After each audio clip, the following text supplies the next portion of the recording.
Hey there, and welcome to Breakfast with Mark Daniels for Tuesday, February 4th, 2020. Weather for Long Island through the rest of the work week were cloudy and in and out of the showers. Temperatures between 40 and 50 by day, nighttime lows mid-30s to mid-40s. And if you think about it, it's really not too bad for February.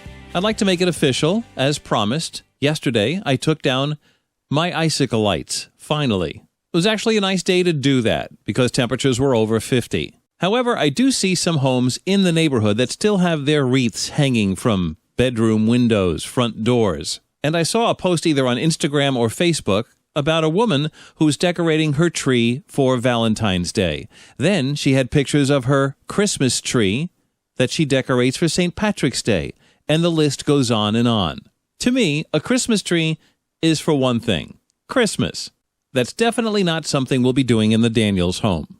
Today is National Homemade Soup Day. Nothing like a bowl of steamy, hot, homemade soup. My specialty, chicken noodle, and my wife makes a mean French onion. Today is also Thank a Mail Carrier Day. You're a mail carrier. They're kind of like part of your neighborhood. They're even like part of your family. I mean, they know just about everything there is to know about you based on just looking at what kind of mail gets delivered to your house. The two mail carriers that I've had since I've been living at my house always had a wave ready. I'd drive by, they'd wave. I'd beep the horn, they'd wave. I'd go out to get the mail. They always have some interesting conversation, and they work real hard. So when you see your mail carrier, wave and say, hey, have a great day. And it was on this day, back in 2004, that Mark Zuckerberg launched Facebook from his Harvard dorm room. The website's membership was initially limited to just Harvard students, but then was expanded out to other colleges in the Boston area, and gradually more universities in the U.S. and Canada, and then corporations. And then by September of 2006, everyone with a valid email address, along with an age requirement of being 13 and older, could join Facebook. And here we are today. Oh, and by the way, Facebook's net value as of January 2020 is $575.8 billion. Recapping from yesterday's conversation about class rings. Are they yesterday's news? Do kids still buy them? Based on some reading I did, and my gut reaction, my opinion is class rings are done. They're yesterday's news. My wife thinks our daughter should buy one before she graduates. So we asked you if you could find your class ring. Do you know where it is? Do you ever wear it? And if you have a child graduating high school this year, do they and you have plans to buy one? Jerry says he knows exactly where his high school and college rings are. They're in a drawer at home, and he has them there, and they're keepsakes. Marcia graduated from Patchogue High School. She said she wore hers on her left hand until she got engaged. And yes, she still knows where it is. Lorraine graduated from Richmond Hill High School. She has her class ring, but when her kids were graduating high school and when she offered to get them a class ring, both of them declined. Kellyanne graduated Greenport in 1994, and she says she still wears hers. And Haley says that girls especially do not want one. She says a class ring is childish in an adult world. Thank you for your comments and emails on Facebook, Instagram, and YouTube. And now on to retro gadgets. My daughter and I were talking the other day about a party she had attended, and she told me how excited she was about a photo booth that they had at this particular party. Now, the photo booth, you'd go in, take a picture, and they actually print you a picture and hand it to you. A print. Something we don't get anymore. Most people take pictures, they store them on their iPhones, or they store them on their computers, laptops, and they're probably never seen again.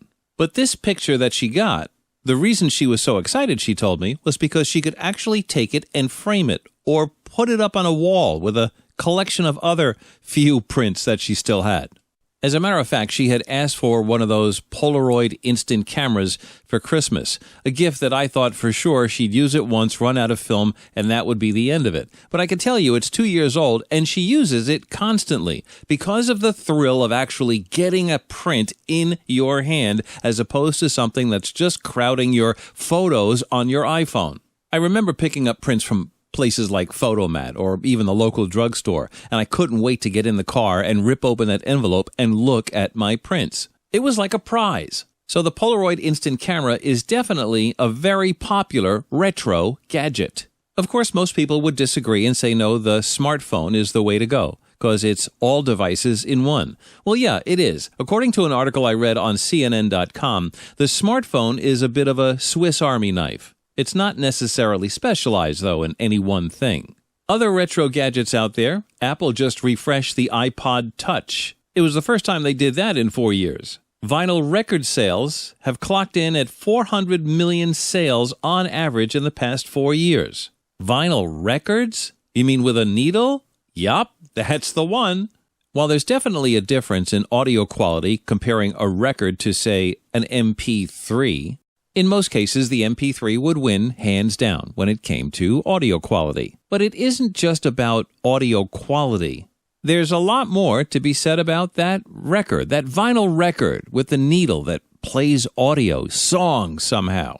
It's the nostalgic value, and that's what keeps these nostalgic gadgets alive, even with the younger generations. And according to CNN.com's article about retro gadgets, nostalgia plays a big part in old tech's popularity.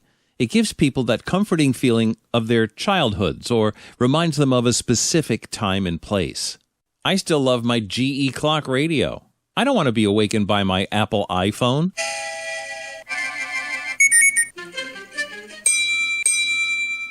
What kind of an alarm is that? And as a side note, we were driving along Route 25A. I was with my daughter, and in the opposite direction came a car, which I kind of noticed as being an older car, but I really didn't pay much attention. And when the car got nearer to us, she looked at it and she goes, "Oh my God, what a gorgeous car." Now, this was a car something out of the 1950s. Maybe it was a Chevy or a Ford or a Chrysler. I don't remember what it was. But again, it's a retro gadget. And my daughter, who's under 20, went nuts over it. So what's your retro gadget? Something that you just don't want to let go for high-tech, new-age stuff. I'd love for you to comment on Facebook, Instagram, or YouTube. Finally, I wanted to mention MySpace. Not the website, but your territory at home. And I think every one of us has our own space at home, that if you enter my space at home, you can look, but don't touch anything. And even though it may look like a real wreck of a mess, you, the owner of that space, knows exactly where every single thing is. And if it's missing, you'll know it immediately. And I don't know how we first start claiming these spaces. We just do. For instance, my wife has her own drawer in the kitchen. We call it Mom's drawer. If my daughter asks where are the keys to Mom's car, I'll say, in Mom's drawer. Now, we have a lot of drawers in the house, as you do, but she knows exactly to go into the kitchen and find the keys in Mom's drawer. I went through her drawer a couple of minutes ago and found the following. A fistful of Bed Bath & Beyond coupons, those big ones. I guess she's saving them for something.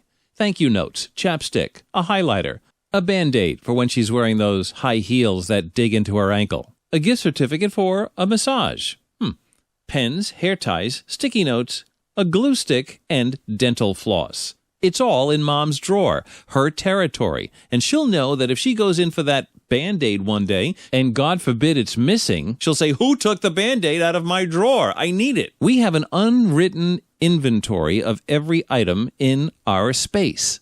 My middle son, Brian, now, when he comes home to visit from college, he'll take his backpack, his keys, his gaming console, his luggage, and everything gets piled up on this little space between our dining room and our kitchen, right against the wall. Very neat, but his space. And if one of us needs to use a car that he happened to be using, we'd say, "Where are the keys to the car?" He'll say, "It's with my stuff." We know that his stuff is not in his room, but his stuff is in this little space, like I said, between the dining room and kitchen. His little, I should say neat pile, but his space. He's claimed it somehow.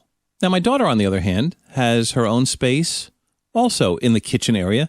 It's interesting. All of these spaces are right generally around the kitchen.